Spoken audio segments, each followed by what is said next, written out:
The Fox Report interview now. Iraqi forces now launching a major air and ground offensive to retake western Mosul from the ISIS savages. Let's bring in U.S. Army Special Forces veteran Ben Collins, and he is a Green Beret who served 3 tours of duty in Afghanistan. I have some Afghanistan questions for you a little bit later, but I want to get to the news that's been developing on this Sunday. And, you know, we thought that this would maybe take a shorter period of time, but you didn't. Taking back Mosul, what's complicated? Well, I mean, Mosul is effectively a city that's separated by the Tigris River, so you have the east and the west. The east has been very difficult because of the buildup that ISIS has had. I mean, they've had 2 years, essentially, to prepare for this fight. The western part of Mosul, and by the way, they started, and it took about 100 days or so for them to clear the east. The western portion of the city is a much older part of the city, so the streets are much narrower. It's much more densely populated. So this is urban combat. This is going to be urban combat. They have to get out of their vehicles and go door to door to door. Wow. And I remember months ago, because you said, okay, we're going to kick this off in October. That's when the climate is going to let us go in, that dual force between the Iraqi forces and us and other coalition forces.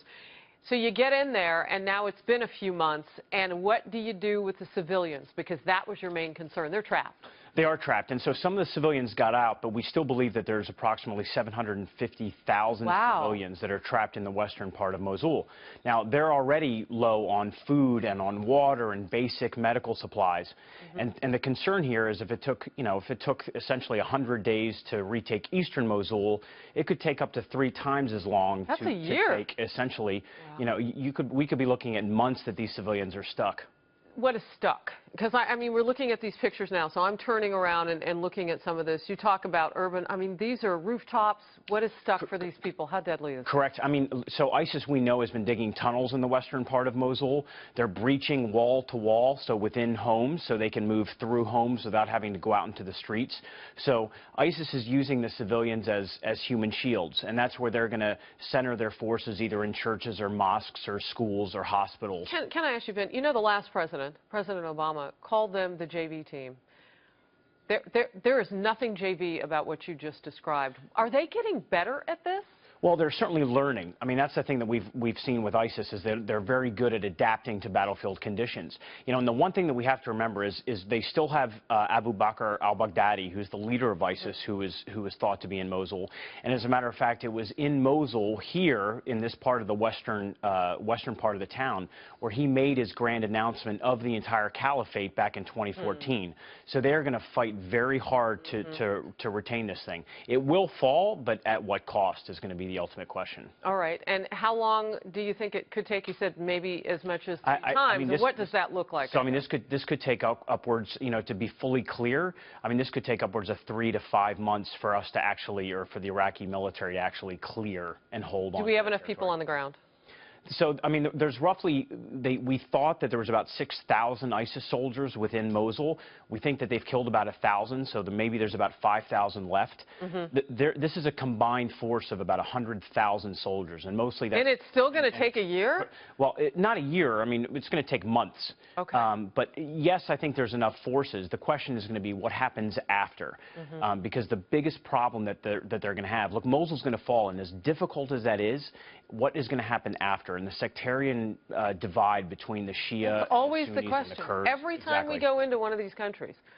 All right, let's move on to Afghanistan. Certainly. And the possibility that we're learning now from our military that we might look at putting more forces on the ground there. What does that look like and why?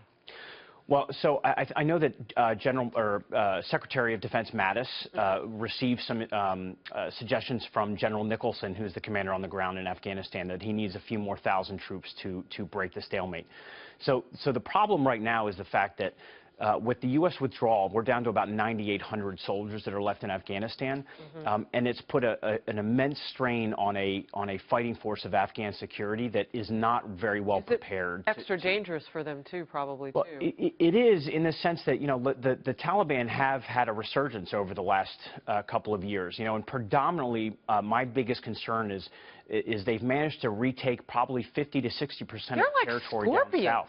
I mean, they nest. You can't wrench them. No, and it's predictable scorpions because they really focus their attention on that southern region. So Helmand, which is in the southern part of Afghanistan. You know, that's the birthplace of the Taliban. It's also the home of where their opium production is. So they produce about 80% of the world's opium, and that opium over the last year has gone up 43% in production. And they make a couple of $100 million a year off that. And as long as the Taliban have the financial ability to sustain the fight, they're going to be a problem. And right now they're challenging 5 capitals in Afghanistan, 5 provincial capitals, 2 in the north, 2 in the south, and 1 out in the west. That's a problem. What is our end game? That's a great question. I mean, I think for a very long time we've had this idea that we were going to have some strong, centralized Afghan government. We never really understood the threat on the ground. We never really understood the Afghan people.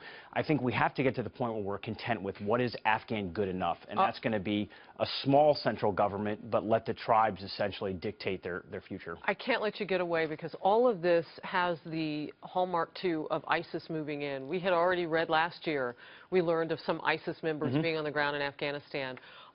If that happens, you know, then you've got 2 huge locations with Iraq and Afghanistan. Syria, I've got to ask you, would we go in on the ground? Because you know it's being talked about right now in wider circles. I'd rather come to you for the facts. Yeah, right now we are in there in a way in terms of training some of what the Obama administration was calling, you know, the moderate rebels.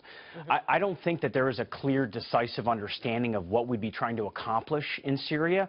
You know, is Assad staying or is he going? You know, it's things like, and putting soldiers on the ground is easy. Getting them out is much more difficult, and we've never had a clear, concise understanding of what is it that we want to do.